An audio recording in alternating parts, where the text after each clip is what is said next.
Yo, what's up guys? So, habang nag-scroll ako dito sa Friendly Bikers Philippines, shoutout sa group na to. So, may nakita tayong hack. Ano ba tong hack na to?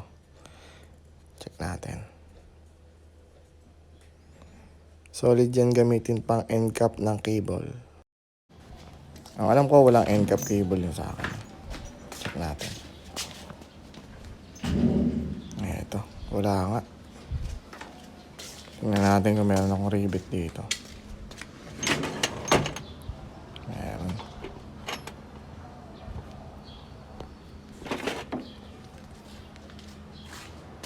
Testing natin. Tanggalin muna natin yung gitna niya. Ito lang, pinalo-palo ko lang. Tapos yun, hugot na. Ayan na.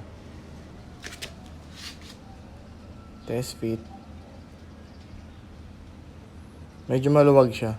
Dapat yung mas maliit na rivet size. So, ganito yung ginawa ko.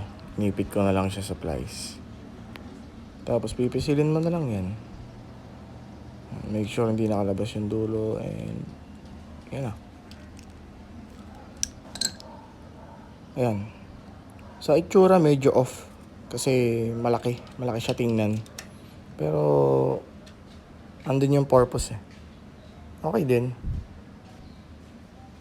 Yun lang naman, tinry lang natin. See you sa next video guys. Like and follow na rin. Peace.